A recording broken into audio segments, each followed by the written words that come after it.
Sheen, then suddenly he just shoves in the lane super hard, and Dudu's life is forfeit. Like, his game is over, and Gen G just have the way better late game scaling. So we got to make sure that does not happen. So a lot of pressure on Fleek this game on the Lee Sin to make sure that that top side of the map doesn't fall too far behind.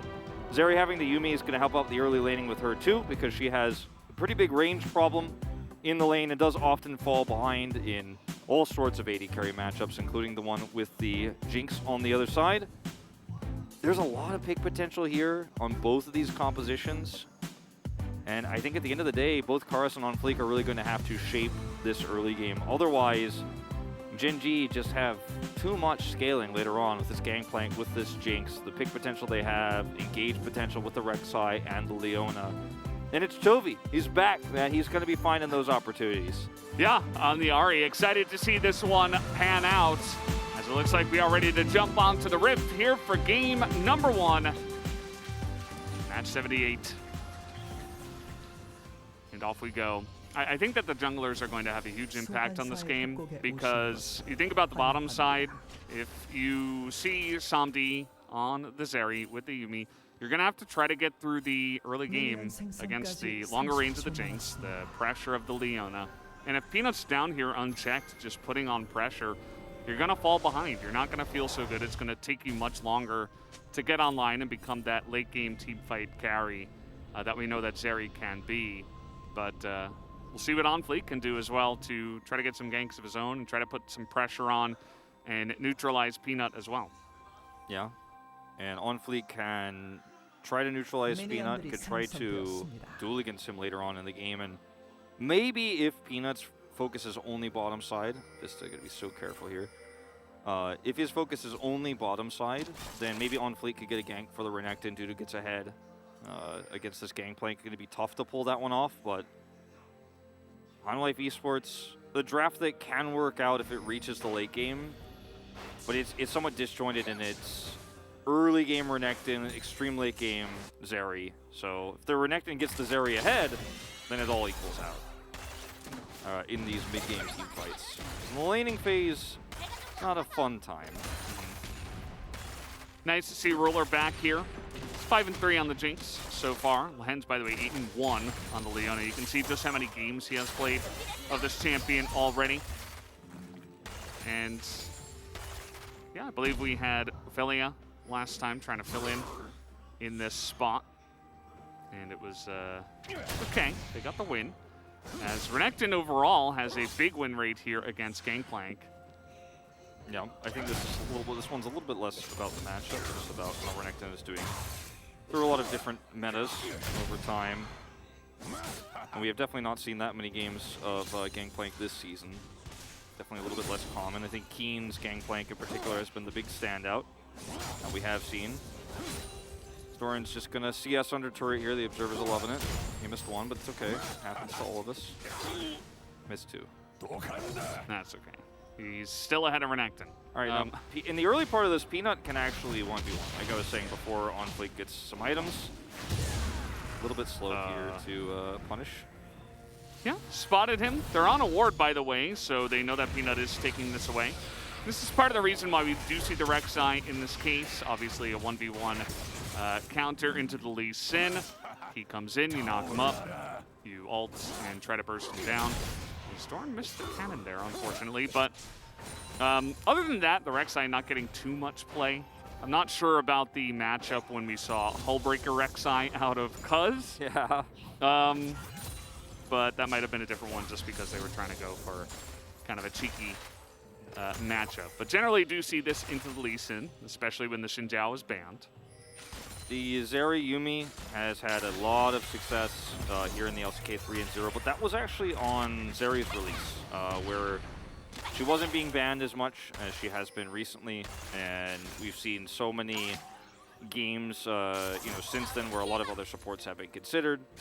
But going back to an old favorite one here with Vista on the Yuumi now. This is going to show some respect here to Lahen's, just farming it out slowly in this bottom lane. It's going to be a very slow-paced game here until level 6 is hit for a lot of these champions. I'm glad you said that, trying to spark some action in this game. Yeah. I admire your your try, your attempt. See how that Never goes. trade some skill shots, you know, and not actually fight. That's what we're going to do here. I remember in the past, we used to have, when Atlas and LS were casting, they used to say vanilla ice cream to spark some action. It used to work, actually, most of the time.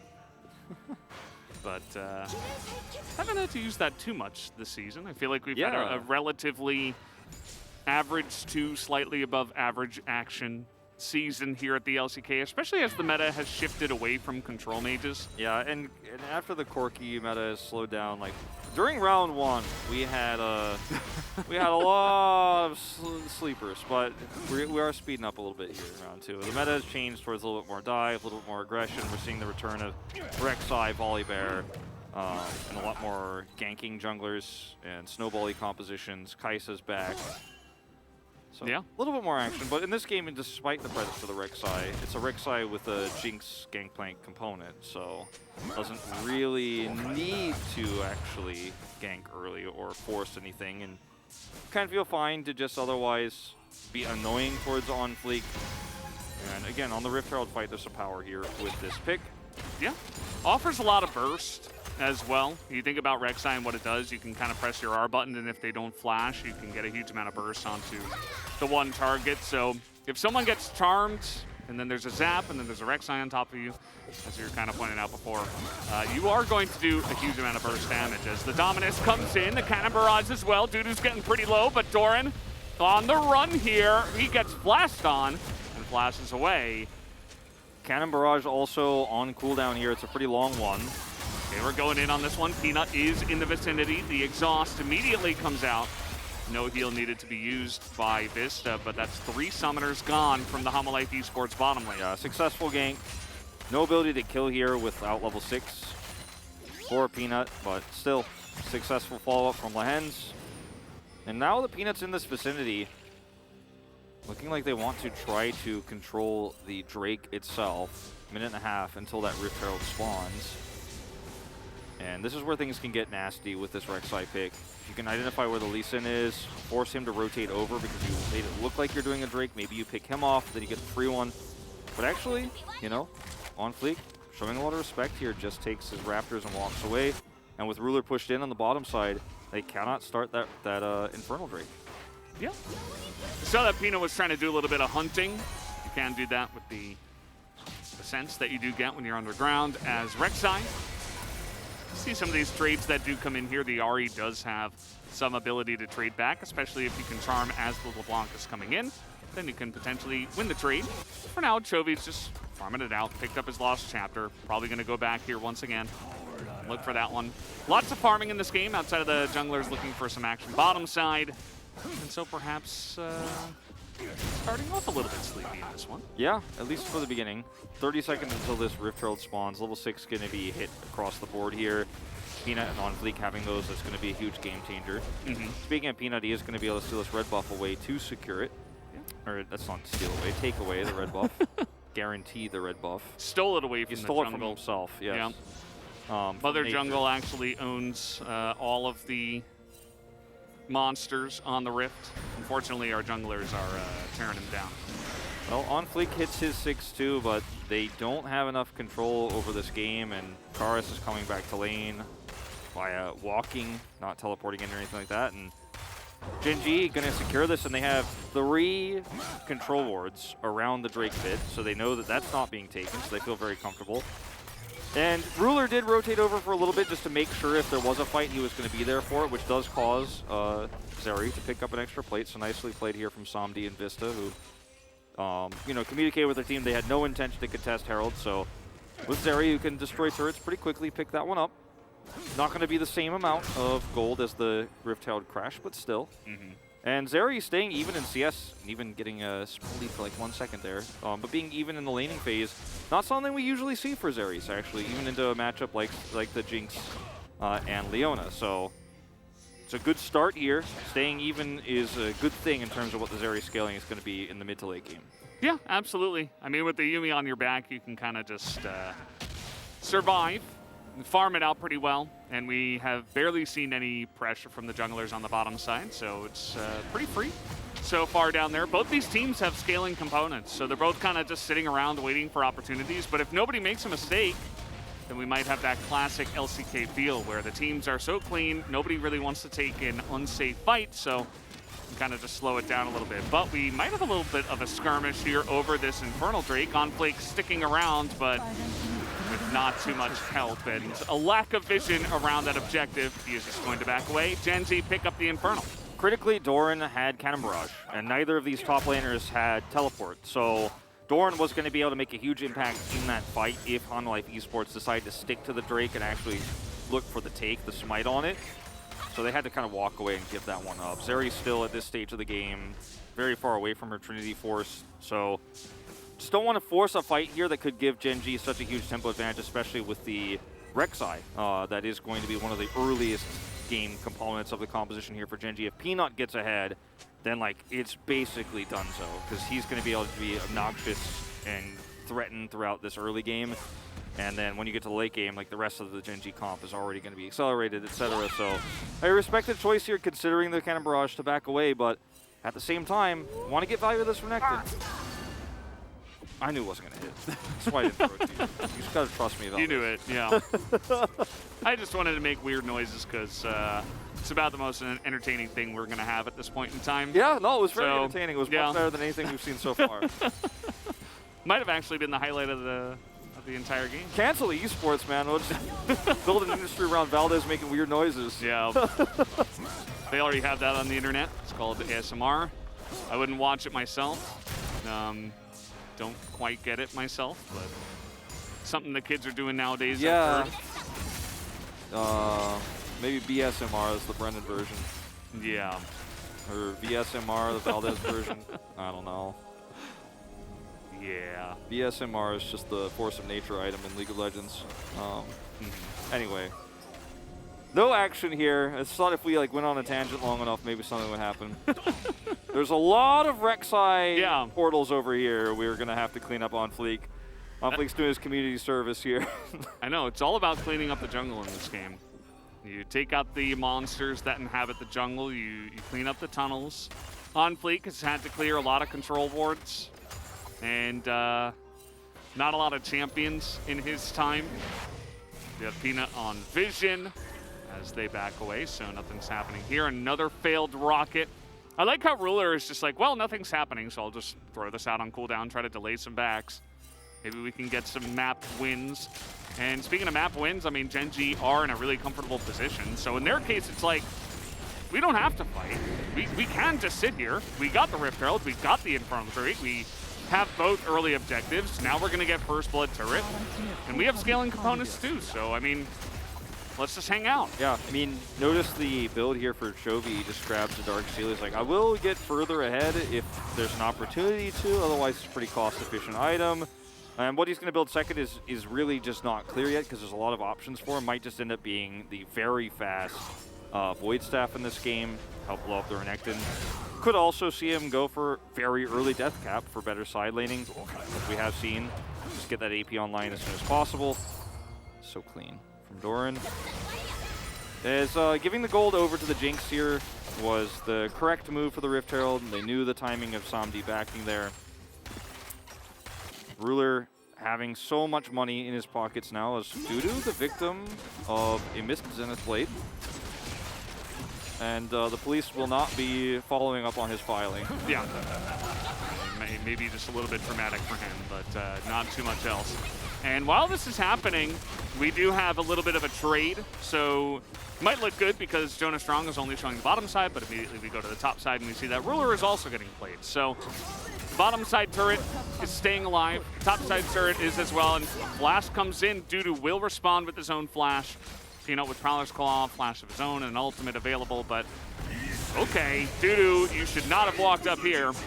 You did not have vision in the jungle, and you had no idea if they had stayed or gone or not. You were never going to defend that turret alone, and unfortunately a little bit of a mistake from him as the Everfrost will catch on Fleek. but he is Lee Sin, and he will get away. Once again, Doran getting value, you know, to go back to something that happened moments ago from this Cannon Barrage. He's able to use it to defend that wave, the first one that crashes into the turret, to buy enough time to actually defend this by himself alone. He's also a ranged champion who has insanely good clear, whereas Renekton on the other side of things trying to defend the Jinx push isn't going to have the same amount of success, and in fact will be picked off because he's a melee champion. Gets scouted out here, obviously, and ends up getting punished for it because he's like, well, I can't defend. So Gangplank getting value in this regard against a Jinx, because Jinx can now pick up plates on 2 turrets of the map. So who's winning out here? It's not, unfortunately, Dudu, but it's definitely not Zeri on the bottom side either. Yeah, that was just, I mean, on second watch, it actually looked even more egregious than it was before. He just got attacked by a Rek'Sai. Like, he's going to see you, even if there's not a ward there. Either way, mistakes happen. It is League of Legends, a game of all. incomplete information, as yes, they say. Absolutely. Got to play around that. Drake here attempting to be traded for Rift Herald, but I don't know if he holds on it. Yeah, he's trying to get the Drake and smite it away, and he will. Gets over the wall. He will be just fine. Doesn't look like Gen G have the abilities here to really catch anyone. Humalife, absolutely. We're just trying to get a Drake and back away. As I say that, a little bit of poking down onto Peanut, but gotta be careful at this point in time. Just love how Gen G are pushing the envelope across all parts of the map. You know, get the Rift Herald, also contest the Drake with the prio you have around it, and if you don't get it, who cares, right? You lost Ruler's ult, big deal. And, you know, OnFleek was really careful about how he smited that, waits for the rocket puts it in smite range, he takes it away and gets out of there, but still, you know, as Gen G here, you almost got both objectives on the map after getting 2 turrets for your Jinx. 1,200 gold, the lead now is Ruler in a 0-0-0 game with all the plates he's picked up. Split, of course, across with him and Lehens. So, you know, we are playing the scaling race right now, and Gen G are in the fast lane in a 4,000 gold lead game here. 1 kill, but way more map objectives. Yeah. They have just controlled everything, and it goes back to Gen G's experience to say, well, we don't have to force fights. We don't have to dive turrets to get ahead. We can sit back and scale ourselves. Humalife, they will be depending on the LeBlanc and, of course, the Zeri with the Yuumi to do some crazy stuff as the game comes along. I suppose that still is an option, but it's not going to be as simple as that. We'll see what happens with this Cloud Soul as well, not exactly adding to the excitement of this game. Well, I'm sure it is for one of our Deskers. Yes, only one of them, though. Chronicler's not part of Team Cloud Atlas, unfortunately. Well, this is going to be a pretty easy turret, and Karis needs to be very careful about moves like this. He does just short in. He is LeBlanc, but at the same time, they are going to lock down Lehens, and in goes on Fleek, but maybe a little bit too deep this time around. Gets knocked up by the Rek'Sai. Damage does not come out. The Yuumi's keeping him alive for so long, and finally, they will take out the Lee Sin, but 2 for 1. Actually a trade up here for Humalife. Oh, Gen G do get the turret. Actually, no, they do not. It's actually still alive. I thought they were able to pick that one up during the craziness there. So very deep play here for Gen G off of, you know, one opportunity with a distortion for Karis. They commit in with the Zenith Plates and the Solar Flare here. They get this turret, of course, and get an extra charge, but I thought maybe they picked up the turret after this. But either way, really aggressive move here. And what I don't like about this most of all for Gen G is that you've now given over the power, potentially, of Somdi picking up a multi-kill here and actually catching up with all the macro lead you just gave your Jinx. Don't risk it here. Take your charge and walk away. You don't actually have to snowball this game further. At the end of the day, it's just an assist that Somdi picks up. And, you know, kills going over to the Yuumi and the Lee Sin. But still, if you end up giving a double kill to Somdi there, then, you know, you've washed away most of your lead. Yeah. High risk play with small rewards, so I don't agree with it there for Gen G. It's the LeBlanc with Flash and Merc Treads that generally you don't want to dive turrets for. Absolutely do agree with you there. Just Lehens maybe getting a little bit excited, you know, he hasn't been able to do too much in this game, and he's like, well, let's just go for this and see what happens. We have a lot of damage. We're ahead in this game. And they get called on their bluff. Unfortunately, for the state of this game, maybe it just means that Gen G will be a little bit more apprehensive for the future fights. I hope that's not the case. Yeah, that's one conclusion that you could draw, actually. Happens a lot here. Usually it's around Ruler for Gen G when that happens. Like, I remember last year, as we'll pause for a moment as chompers are planted. Last year, the player who was on Gen G, who's still on Gen G, Ruler, was caught a few times and was in fact part of many Gen G games where after Ruler was like at 6 kills, he was killed once and then was so safe for the rest of a game that Gen G had 8,000 gold to lead in. It was a 45 or 50-minute game when it could have been over sooner. But I think with this roster, it's a little bit more brave, a little bit more bold. Love the chomper placement here to make sure Ruler can get that minion and then get out of here. Dudu not going to be able to catch him. 25 seconds until the Drake is up. Doran has ult and teleport, so can actually back right here and feel pretty comfortable about the re-engage. Yeah, in terms of spikes, I mean, Homalife don't have to fight over this Drake, but they do want to pressure Gen G at this point in time before having to fight into late game Gangplank and Jinx. Yeah. So they're trying to use some of those Gore Drinker power spikes, some of those items that are online here, the Void Crystal as well for the LeBlanc, as we are going over the wall trying to get some poke down. And that will be a nice amount already from the side of Homalife. Same thing for Gen G, they don't have to fight over this. I would say for Gen G here, with the damage that's come through already and the choke point control, this is a very risky fight to take, but they believe that Doran with this Cannon Barrage should be able to turn it around. Positioning here is everything for SomD. If he ends up getting slowed and followed up on by Peanut, then he's as good as dead. And Homalife Esports. Okay, trying to go in there now. The Cannon Barrage gets so much damage, as does the poke that comes out from the side of Gen G as a whole. It's now onto the backside. The final chapter is used. Not the greatest one here. Yeah. It's not really able to do too much, and Homalife end up actually having to give away that Drake. And before anybody cries foul for Vista here, I think the idea for that last chapter was actually to try to trap them in the Drake pit and re-engage, and his ult angle and SomD's decision to walk away with the rest of the team was a bit disjointed. I think if they decided to go in on that ultimate and try to turn there, it would have been ill-fated, but I think that was the idea why he did it and why he looks silly. Not again. No. Well, Prowler's Claw, the Chilling Smite comes in, and Peanut's got his ultimate. He's looking for the execute. There it is, due to, unfortunately, another little bit of a face check.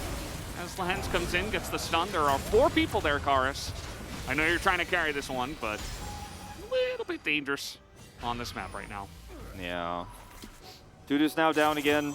Just trying to get whatever gold he can in a game where he's already lost his relevancy very quickly, unfortunately. Gangplank going to be able to shut him down at every turn. Heal deny is real, you know, between these two Gore Drinker players. You know, going for this second item here is going to be so useful in not only these team fights, but in future ones, because this is the Gore Drinker spike you were talking about. 2 Gore Drinkers for the Lee Sin and the Renekton. And Homalife Esports neither commit nor walk far enough away. So they find themselves actually in a position where the ultimate here doesn't actually have to hit the carry. Is this angle, again, if they re-engage towards the pit, would have been fine, but clearly the rest of Homalife Esports had no intention of doing so. Yeah. I mean, it was a LeBlanc. Like, the LeBlanc is going to hop back. He's not going to stay around there.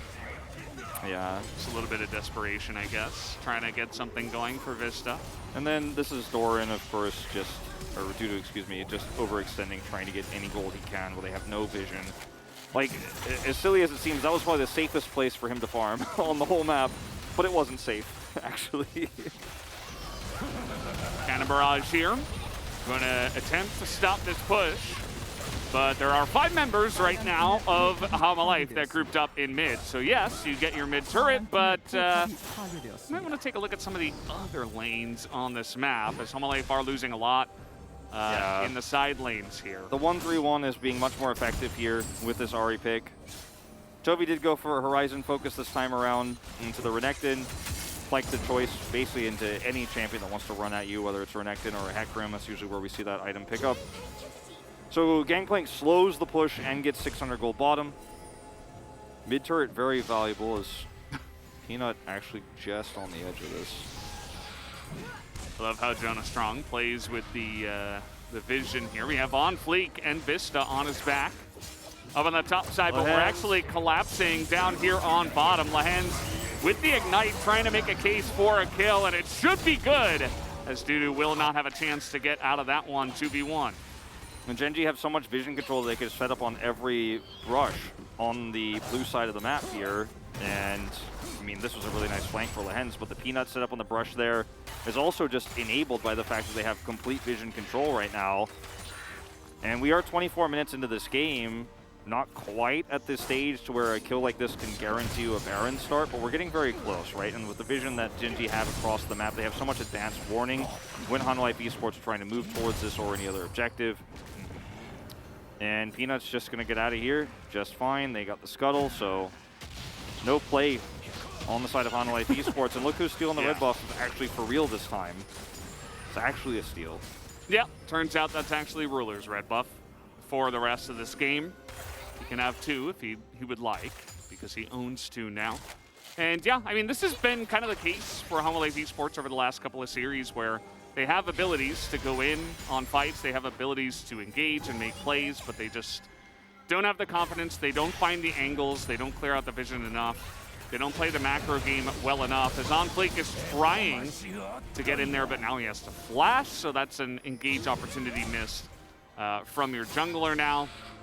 And yeah, I mean, just giving away Drakes, giving away all of these objectives early on and allowing Gen G to scale with Jinx GP just kind of feels like it's a lose-lose situation, right? Certainly is. You got to do something. Otherwise, either you lose the early game with all these objectives going the way of Gen G, or you lose in the late game because they're going to outscale you. I think Zeri as a champion right now, we have seen really do poorly on some of our weaker LCK teams because the ability to execute and get the Zeri ahead is...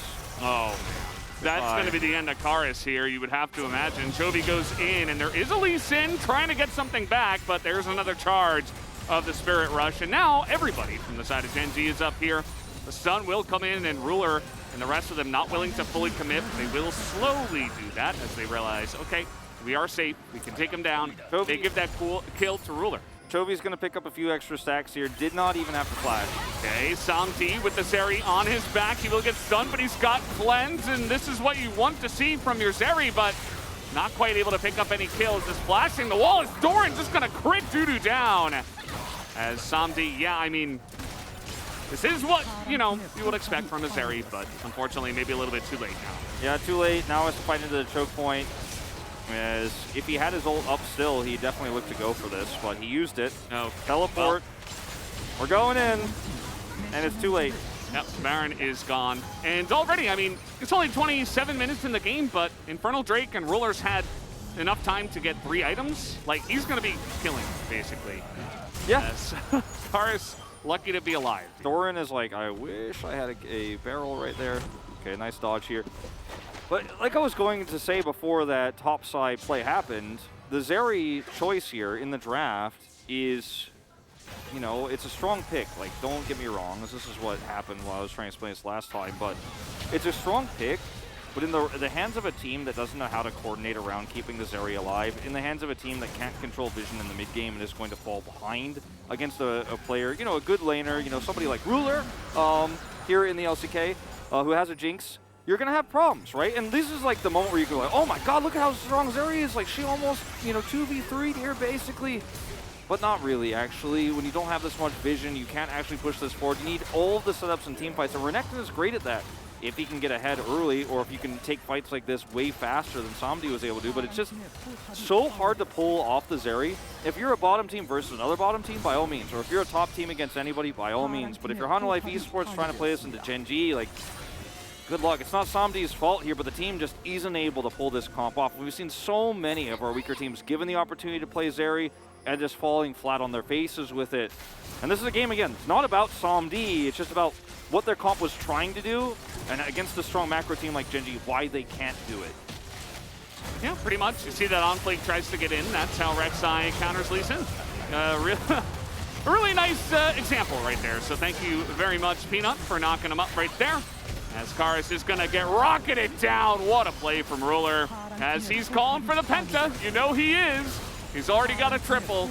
They're going to have to dive the fountain if they want to pick that up.